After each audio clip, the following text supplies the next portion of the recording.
Senhor, faz-nos despertar, para que Cristo possamos louvar. Em nome do Pai, do Filho e do Espírito Santo. Amém. Vinde, Espírito Santo, enchei os corações dos vossos fiéis e acendei neles o fogo do vosso amor. Enviai o vosso Espírito, e tudo será criado, e renovareis a face da terra. Oremos. Deus, que instruístes os corações dos vossos fiéis com a luz do Espírito Santo, fazei que apreciemos retamente todas as coisas, segundo o mesmo Espírito, e gozemos sempre das suas consolações. Por Cristo Senhor nosso. Amém. Leitura do Santo Evangelho de Jesus Cristo, segundo Lucas. Naquele tempo, Jesus estava expulsando um demônio que era mudo.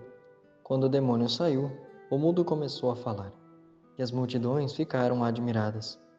Mas alguns disseram: é por Beelzebul, o príncipe dos demônios, que ele expulsa os demônios. Outros, para tentar Jesus, pediam-lhe um sinal do céu.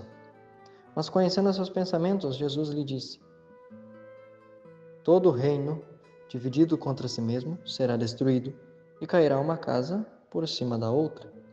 Ora, se até Satanás está dividido contra si mesmo, como poderá sobreviver o seu reino?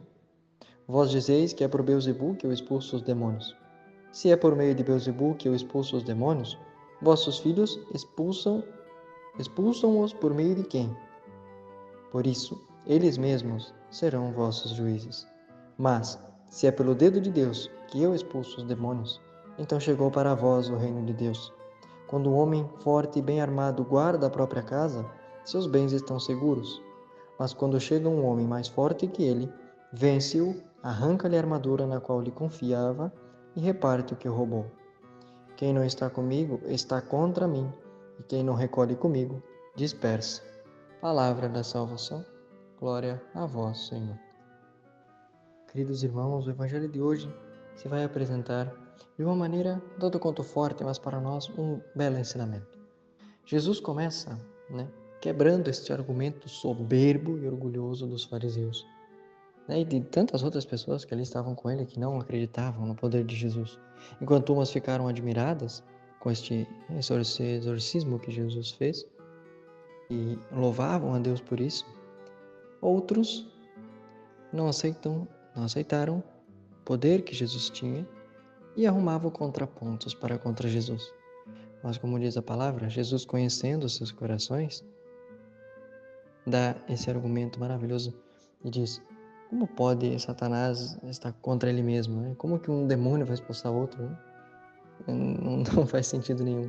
Ou seja, essas pessoas arrumavam até mesmo argumentos que eles mesmos sabiam que não haviam sentido somente para contradizer a Jesus. Somente para pô-lo à prova, para ver para testá-lo, Olha que arrogância. É só para ver o que Jesus ia dizer, só para ver se ele ia ter resposta.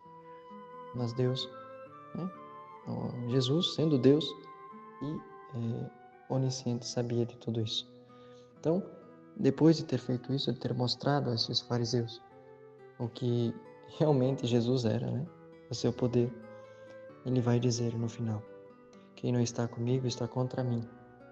Dizendo também a esses fariseus: se vocês não estão comigo, se vocês não aceitam o que eu estou falando, se vocês não acreditam no que eu estou fazendo, vocês não estão comigo, não estão com Deus.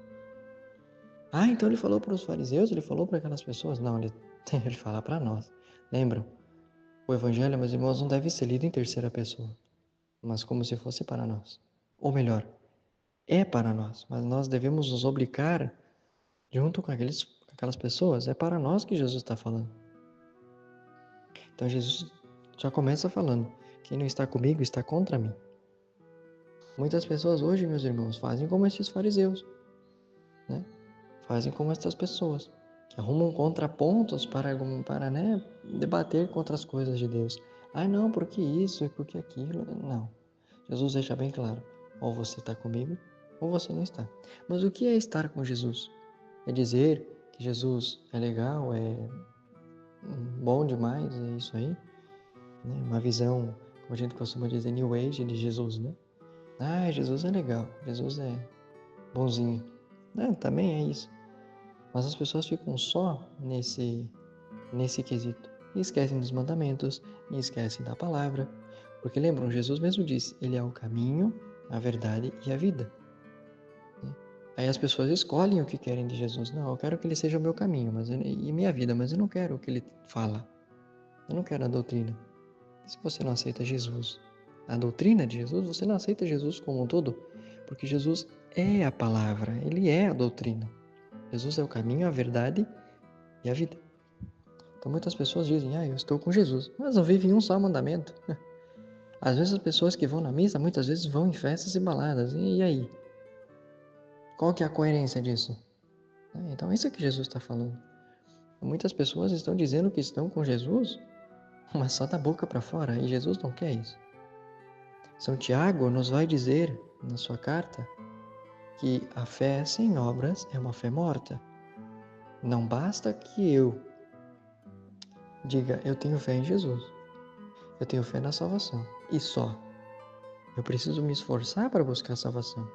Eu preciso viver como alguém que quer a salvação. E como? Alguém que vive os mandamentos, cada um deles, né? De uma maneira, assim, buscando todos os dias a perfeição dessa lei. Entende, meus irmãos? Não devemos somente dizer, Jesus, eu estou contigo, e só falar. Jesus não quer nada da boca para fora.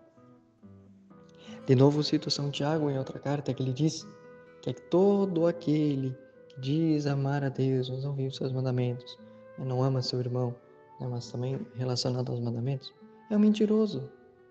Meu irmão, se você diz que ama Jesus, você diz que está com ele, mas faz imoralidades, não dá atenção aos mandamentos. O mesmo domingo que você vai na missa, você vai em festa e faz fofoca e faz outras coisas, você não está com Jesus.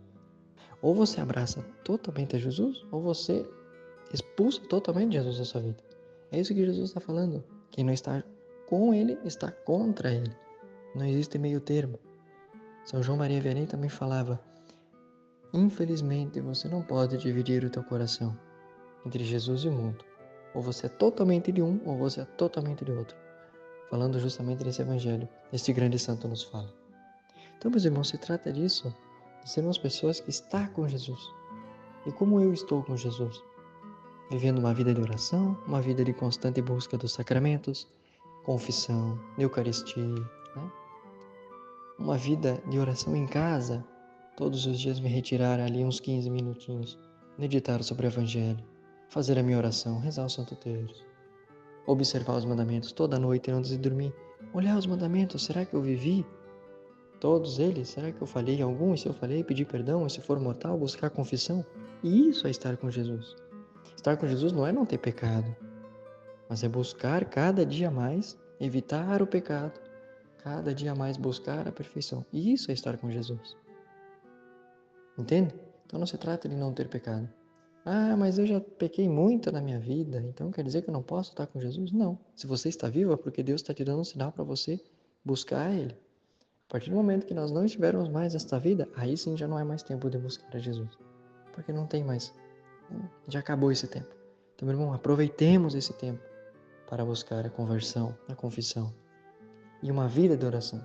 E isso é estar com Jesus, observar seus mandamentos, pedir perdão pelas faltas e seguir rezando para continuar no caminho de Deus. Meus irmãos, possamos ser aqueles que estão com Jesus e não contra Ele. Busquemos, meus irmãos, neste dia a meditação e a oração para que Deus nos dê força para estarmos com Ele. Louvado seja o nosso Senhor Jesus Cristo, para sempre seja louvado. Que Deus nos abençoe. Em nome do Pai, do Filho e do Espírito Santo. Amém. Rogai por nós, Santo Alberto Hurtado, para que sejamos um fogo que acenda outros fogos. Amém.